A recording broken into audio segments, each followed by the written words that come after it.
Have you ever wondered why a flying gravity manipulating robot is called Nightmare? No? Just me? Oh, okay then. Well, one can palm it off because the logical conclusion is that Nightmare's face is super ugly, that he is the stuff of nightmares. But surely it can't be that simple, right? Let's dive deep into it then. Nightmare have made two major appearances so far, with his debut at Metroid Fusion, released back in 2002, and then in Other M, released back in 2010. While in Metroid Fusion, Nightmare is more of a nightmare for the player controlling Samus.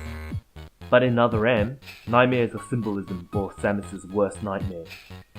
Back in Metroid Fusion, Samus first saw this mechanical monstrosity wasn't through their battle, but rather when she is travelling around inside Sector 5 of the BSL research station.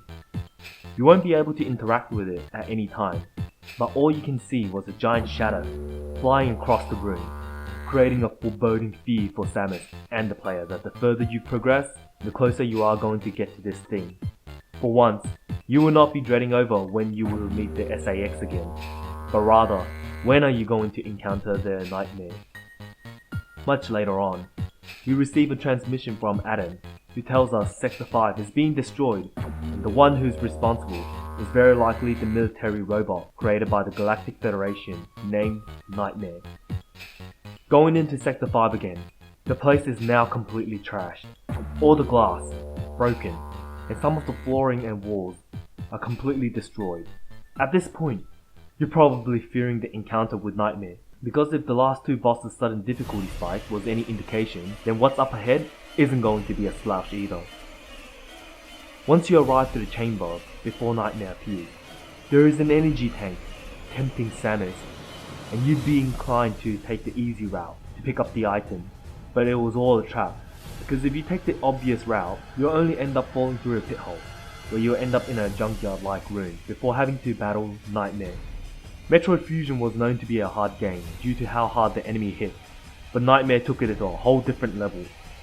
At this point, if I am you, I would be dreading on why I wasn't able to collect the energy tank just before, so I might have a slightly better chance faring against this monstrosity, who didn't just hit hard, but midway through the fight, just decided that you can't use your missiles. Nightmare turns on some bogging gravity mechanics to completely nullify your missiles, a trusty ammo to quickly finish bosses up to this point, now completely rendered useless. Nightmare's gravity distortion didn't just end there, as it makes controlling Samus extremely difficult in an already difficult fight. Now you don't have proper control, and you need to fight him without your missiles. You have to instead rely on Samus' charge beam, a very strong weapon, but rather slow. I would imagine most players, before fighting Nightmare, were using missiles to deal with bosses, but imagine your modus operandi taken away all of a sudden. It will throw anyone off guard when they fight him for the first time. Upon overcoming the gravity mechanics and beating his tail-like thing in, gravity returns to normal, and all of a sudden you can control Samus properly again.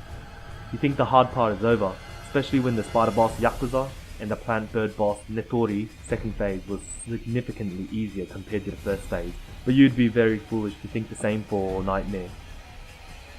The second phase of Nightmare is where Nightmare reveals his true face, being some six-eyed, green melting grotesque face. It's probably where most fans think the origin of the name comes from, when you have Super Smash Bros. Confirming that's the reason for his name.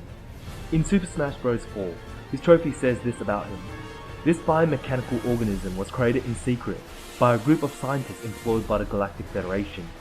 That six-eyed face would give anyone nightmares, but Samus mustn't hesitate to blast away at it. That ugly mug is the weakest spot on Nightmare's otherwise armoured body. With a Nintendo game entry confirming his face is the reason why he's called Nightmare, anyone would be inclined to believe. But Smash sometimes gets this information wrong about other franchises. Even some of the franchise games get their own information wrong sometimes. So this leads to the making of this video of why Nightmare isn't called Nightmare just because of his face. Continuing back to Nightmare's boss fight. The second phase is what I truly despise. In the second phase, he essentially only have two moves. One is him approaching you while shooting lasers from his arms at you, and the second one is where he flies around the stage in a weird circular pattern that made him extremely hard to predict. The laser move sounds like the killer, but in reality, it's him zooming around, Space jump in this game is slightly weird, in that you can only jump again after Samus begins to fall. So trying to time the space jump around Nightmare's big massive body already puts a lot of pressure. But just a quick reminder that in Metroid Fusion, enemy hits like a truck, and Nightmare is no different in that he deals extremely high damage to Samus. Combining all four of the sins, which is wonky space jump, big hurt box from Nightmare, and extremely potent damage per hit, and an almost hard to track pathing, it will surely only lead to a few game over screens for new players and veterans, I can imagine. I hated it back then, and I still hate it now. Mind you, I do not hate Nightmare himself. He's very cool in design, but the battle is what I hate. This boss not only restricted you from playing conventionally, Nightmare made it as uncomfortable for you, the player, as much as possible. He truly lives up to his name, Nightmare. But I've only covered half of this video, where Nightmare is a nightmare for you, the player. Now it's time to answer why Nightmare is a nightmare for Samus, and this is where Other M steps in. The nightmare that Metroid fans hoping to wish away. To understand why Nightmare is a nightmare for Samus, we must first know the underlying message of Other M.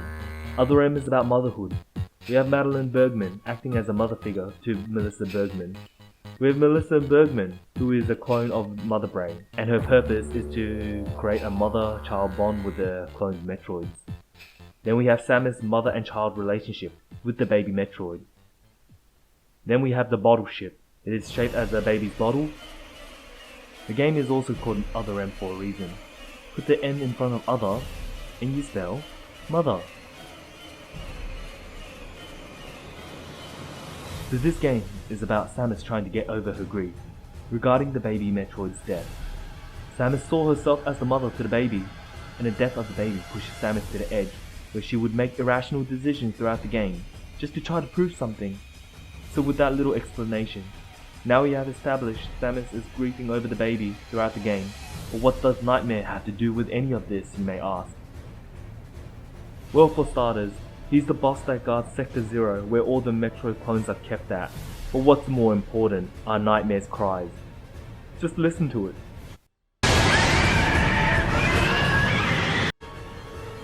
That's right, Nightmare's battle cries in Other M is literally a baby in pain once his mask falls off.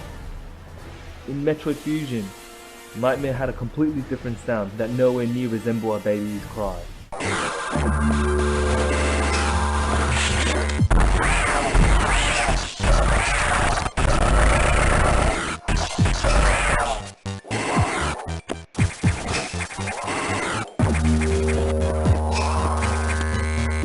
But in Other M, it just so happens that he sounds like a baby, while Samus is trying to cope with the baby's loss. Nightmare is a reminder to Samus of her failure to save the baby, not wanting to accept her weakness. She tried to prove something throughout the game by purposely restricting her own power unless authorized to do so. Nightmare is a symbolism of the grief Samus is feeling. Even upon defeating Nightmare the first time around, Samus did not finish off Nightmare, much like how she is unable to let go of the guilt that she feels, and this carries on through to the next cutscene as well, where she encounters an infant Metroid. She showed a moment of hesitation, before being shot in the back by Adam. Not sure why, but I guess it's correct an intense moment. After the Metroid is shot down, Adam sacrificed himself to blow up Sector 0, along with himself, and it's through this moment that Samus is finally able to move on. And she definitely backs this up with her activation of the gravity suit without Adam's approval. Adam, thank you. Leave the rest to me. I mean, granted, he's dead, so he can't approve anything, but it's symbolism, okay?